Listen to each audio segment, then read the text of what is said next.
2 plus 2 equals 4.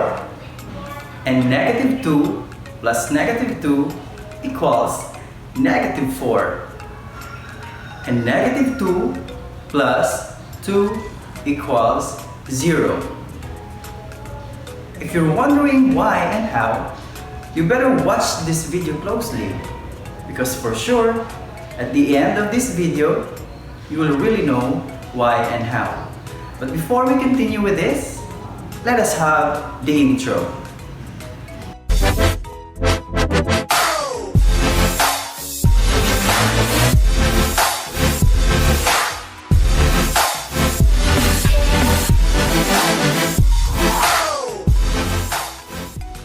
Today, we will have addition of like and unlike sign integers. Let us define first what are integers and also what are like and unlike sign integers. First, integers are all positive numbers, negative numbers, including 0. And also, what do you mean by like sign integers? Like sign integers are integers or numbers with the same sign. For example, positive 3 and positive 4. Both of these numbers are positive. Another one is negative 2 and negative 6. Both of these two numbers or integers are having the same sign, which is negative. Again, these two pairs of integers are all like sign. They have positive sign and they have negative sign. Next, what about unlike sign integers? Unlike sign integers or numbers are the opposite of the first one, which is the like sign integers. It only means to say that these integers are having different sign. Okay? For example, let us have 6 and negative 8. 6 is positive and 8 is negative. Another example, we have negative 7 and 10.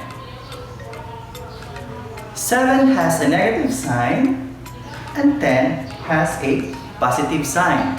They don't have the same sign as well as this pair here. Again, unlike sign integers are integers or numbers having different sign. One is negative and one is positive. Okay, now let us start with the main reason of this video. First, let us have addition of like sign integers. In adding like sign integers, all you need to do is to simply add the numbers and copy the common sign. For example, 3 plus 5. Are they having the same sign? Yes, both of them are positive. So you're going to add them. 3 plus 5 equals 8. And what is their common sign? Positive. Therefore, the final answer will be positive 8. Another example we have 10 plus 8.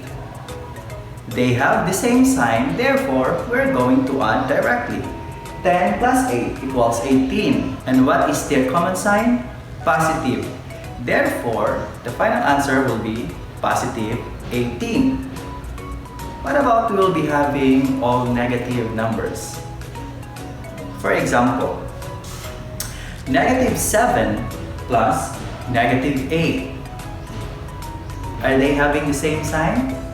Yes, both of them are negative. So add 8 and 7, or 7 plus 8 equals 15, and their common sign is negative, so the final answer will be negative 15. One more example. Negative 2 and negative 3. They are having the same sign, so we're going to add directly. 2 plus 3 equals 5. And what is their common sign? Negative.